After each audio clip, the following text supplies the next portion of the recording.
4 PM news network में दोस्तों आपका स्वागत है। मैं हूं आपके साथ राशिद ज़हीर। SIR की प्रक्रिया, चुनाव आयोग का पूरा प्रोसेस, इस पर जब विपक्षी पार्टियां हमलावर होती हैं तो जहन में एक सवाल ये आता है कि चूंकि ये विपक्ष में हैं इसलिए सवाल उठा ही रहे हैं। इनका काम है सवाल उठाना, और अगर हार जाते हैं तो दिल में ये ख्याल तो आता ही है कि चूंकि हार गए हैं इसलिए चुनाव आयोग की प्रक्रिया को ये थोड़ा सा मशकूक बता रहे हैं। इनकी बात मानी जा सकती है, लेकिन अब UN की तरफ से ज्ञानेश कुमार को एक चिट्ठी आ गई दोस्तों। उस चिट्ठी का पूरा तो लेख सामने नहीं आया है, लेकिन देश के बड़े बड़े अखबारात द हिंदू, इंडियन एक्सप्रेस ने जब उसको छापा तो मुझे भी उसका थोड़ा अध्ययन करने का मौका मिला। तो पता ये चला कि उन लोगों के पास पूरा का पूरा मसौदा है। 3 बड़े विशेषज्ञों ने पूरी प्रक्रिया को थोड़ा सा पोस्टमार्टम किया और उसके बाद ज्ञानेश कुमार को लेटर लिखा है, गोया के भारत की सरकार को लेटर लिखा है, और फिर कहा कि 60 दिनों में जवाब दीजिए, आप खास करके मुसलमानों के साथ गलत व्यवहार कर रहे हैं, उनके नाम ज़्यादा काटे जा रहे हैं बनिस्बत किसी और के। अब जब वो आवाज़ उठा रहा है तो अब समझ लीजिए कि हमारी चुनावी प्रक्रिया में कोई ना कोई तो दोष ज़रूर है।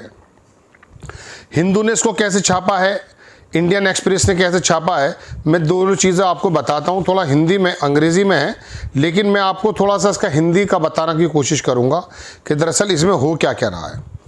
आप देखेंगे दोस्तों, हिंदू ने इसको छापा, इसकी हेडलाइंस इस तरह से कि UN के जो स्पेशल सफ़ीर हैं उन्होंने अपने कंसर्न को रेस किया है over SIR, use of AI driven models of exclusion of minorities. AI के जो टूल्स का इस्तेमाल किया है उसके अंदर माइनॉरिटीज़ को, लोगों को एक्सक्लूड कर दिया गया है, उनके वोटों को बाहर निकाल दिया गया है। इस पर UN ने जो है एक अपनी प्रक्रिया दी है। नीचे देखें आप, यूनाइटेड स्पेशल के जो स्पेशल लोग हैं उसमें स्पेशल इंटेंसिव रिवीजन यानी कि SIR को उन्होंने कहा कि जो ECI है वो मास डिलीशन मुस्लिम वोटर्स का कर रही है। ये लाल रंग में लिखा हुआ है आपकी स्क्रीन पर। आगे उन्होंने विशेषज्ञों ने कहा कि इंडिया जो सरकार, भारत की सरकार है, उसको उन्होंने कहा कि लार्ज स्केल पर रिमूवल हुए हैं millions of the name from electoral rolls through on SIR process by the ECI, particularly effecting members of minorities group, ज़्यादातर उन लोगों के। उन्होंने 1 मई ये बात छापी थी 2026 में, लेकिन 60 दिन के अंदर अंदर इसके बारे में कहा गया है, हमने तैयार की है। उसके बाद फिर वो उसको थोड़ा सा डिस्क्लोज कर देंगे। ये तो लिखता है दरअसल द हिंदू। इंडियन एक्सप्रेस कैसे लिखता है?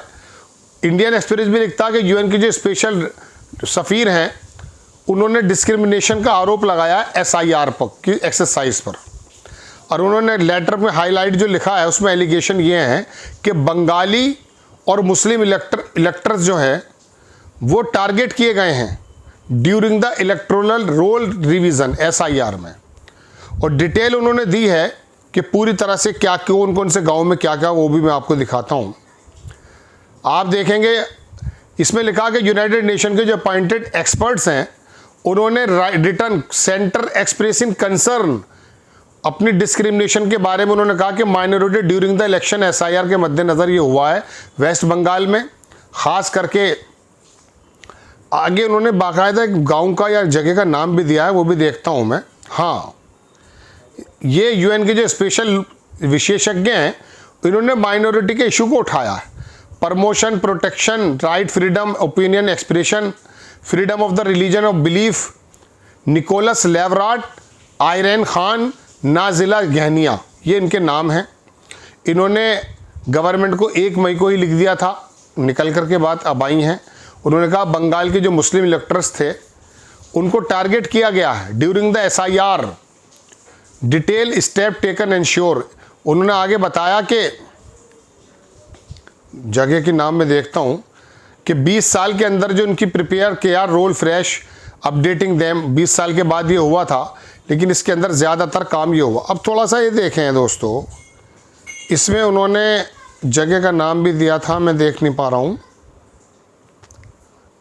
चलिए खैर, तो मैंने थोड़ा सा इसकी गहन जो है, मैं कह सकता हूँ कि गहन तरीके से इसको देखा। AI से भी मदद ली मैंने इसके अंदर, और मैंने देखा कि वो बताता क्या है। हुआ ये है कि ये UN के जो 3 विशेषज्ञ हैं, मानव अधिकार के विशेषज्ञ कहलाते हैं, भारत सरकार को 1 मई 2026 को एक पत्र कम्युनिकेशन AL इंडिया 2026 भेजा है। द हिंदू ने छापा था ये। इसके अंदर लिखा कि इलेक्शन कमीशन जो था ECI, वो स्पेशल इंटेंशन रिवीजन जो चला रहा था, उसके अंदर मतदाता सूची से समीक्षा हो रही है, जिसमें लाखों नाम हटाए गए हैं। मुख्य बातें क्या क्या है इसमें UN ने जो इस लेटर में कही हैं, उसमें कहा कि 5 करोड़ 20 लाख 5.2 करोड़ नाम हटाए गए, और कुछ रिपोर्ट में 6 करोड़ तक। 9 राज्य हैं इसके अंदर, 3 UTs हैं। मुस्लिम और बंगाली भाषी अल्पसंख्यक समुदायों पर अनुपातिक रूप से ज़्यादा असर पड़ा होने का आरोप। नंदीग्राम, यहाँ देखें आप, नंदीग्राम में 95% हटाए गए नाम मुसलमानों होने का दावा है, जबकि आबादी वहाँ पर सिर्फ 25% मुसलमानों की थी, लेकिन नाम हटने में उनका 95%। फिर ये शुभेंदु अधिकारी तो चीफ मिनिस्टर बनेगा ही। AI टूल्स का इस्तेमाल पर चिंता जताई है, और उन्होंने कहा गलतियों की संभावना और पारदर्शिता की कमी है। भारत सरकार से सवाल पूछे गए, हटाए गए मतदाताओं की धर्म जाति आधारित अपील प्रक्रिया, गलत नाम हटाए गए लोग, हटाए गए मतदाता धर्म आधारित डेटा अपील प्रक्रिया, गलत लोगों के रेमेडीज, अंतर्राष्ट्रीय मानवाधिकार दायित्व ICCPR आदि का पालन। भारत को 60 दिनों में जवाब देने को कहा गया है। जवाब न आने पर या बाद में ये सार्वजनिक हो जाएगा। इलेक्शन कमीशन ऑफ इंडिया ने कहा कि ये चिंता बेबुनियाद है।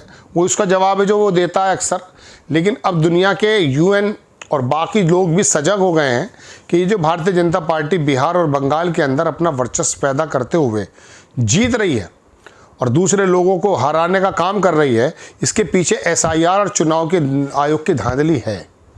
उन्होंने अपने पॉइंट्स रखे हैं, इसका जवाब मांगने की बात कही है, लेकिन सरकार तो दरअसल ज्ञानेश कुमार को मालूम है कि जवाबदेही जो हमारी है वो हमारे भारत के वोटर्स लोगों की है, उनके लिए है, और उनके वो वोटर्स में से एक बड़ा जो मॉब है वो उनको धार्मिक पशु बना चुके हैं, धर्म की अफीम खिला चुके हैं, यात्राओं में हिंदू मुसलमान में शमशान घाट और कब्रिस्तान में उलझा चुके हैं। तो वो लोग तो मांग नहीं रहे हैं।